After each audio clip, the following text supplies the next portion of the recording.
ข่าวเส้นตั้งหมื่นอุงก้นตายขี้เล็กล่มรถเครื่องลู่ตาย2ก่อยาวเมื่อในวันที่14เดือนธันวาคมปี2524ยามกลางไหนผู้หญิงอ่อน2ก่อส่วนรถเครื่องมาซ้อมกันลำหนึ่งเสเปลี่ยนเพกึ่งกลางประดาดล่มที่เส้นตั้งหลงลอยสะทงในเวียงตายขี้เล็กซึ่งไตปอดออกแลนลินไตไทยก็ส่วนตั้งหลังนั้นยากาผ่าใส่ลู่ตายทั้งตีคนปืนตีเวียงตายขี้เล็กลาตีผู้ต่อยฮอกว่าผู้ยิงอ่อน2ก่อซ่อนรถเครื่องกว่าซ้อมกันลำหนึ่งกว่าตั้งโฮงเห็นเมเตนั่น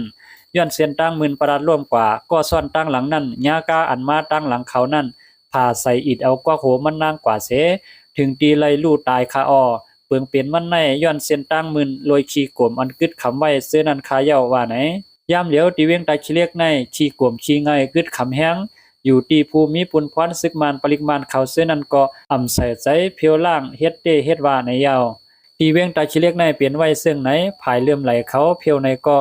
เขาเพียวจ้อมตาจ้อมตังซึ่งนั้นก้วยขี้กวมอันเขาเพียวนั่นต่างก้าลงเสกว่า8มือพ้องต่างกานั่นขี้กวมเส้นนั้นตกจ้อมเส้นตังเฮ็ดให้เส้นตังหมื่นเสเฮ็ดให้รถเครื่องประหลาดร่วมในมีกูวันยาวย้อนตั้งหมื่นในเสเฮ็ดให้กวนเมืองล่มรถเครื่องไหลลู่ตายกว่า2ก่อยาวกวนปืนตีลัดเนดังไหนป่นมาเมื่อวันที่11ยามกลางในหมอก7:30นรถเครื่องคู่สอนก่อ1ชื่อห้องอูดินนายทูตอายุ68ปีนั่นก็รถเครื่องร่วมย้อนตั้งหมื่นในเสญารถเครื่องอันมาซ้ำตั้งหลังมันซ้ายลำหนึ่งนั่นผ่าใส่เสไล่ลู่ตายกว่าสื่อข่าวตาขี้เล็กนิ้วเซเซนซี่ออกไว้ดังไหนเวียงตาขี้เล็กในย่านำสายหลุบทมหาวแห้งเมื่อเลือนสนบาป่วนมานั่นเสยามเหลียวนำยอมลงขึ้นยาวเสตากวยกาขี้กลมขี้ไงอันกึดคำไว้ในเวียงเตตึกกึดอุ๋งไว้ตั้งน้ำผู้หญิงอายุ40ปลายก็หนึ่งลาดเนว่าซึกมาในอ่ำพันเขาเฮ็ดสังฆะตีตาขี้เล็กในลูกเอาตีวัดสายเมืองเสท่านต่อถึงหิมกาดสันทรายนั่น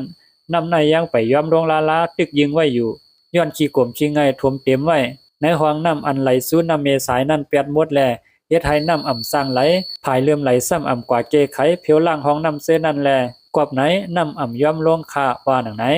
ปีในน้ำหลุบทมตีเวียงตาขี้เล็กในอ่ำย้อมเกาปอกเย้าเตเอาเหลือนออกกัดป่นมาหันต่อถึงโหเหลือนออกตบาในอิงเนื้อลองน้ำทมในเสไว้น้ำย้อมลงเย้าอยู่ตีซุมปลาฮิตาในปืนตีลงกดทัดเสื้อลินกวนเตียงเฮือนเยทั่วพันตัวตายกวนเมืองอ่ำย้อม15ก่อว่าไหน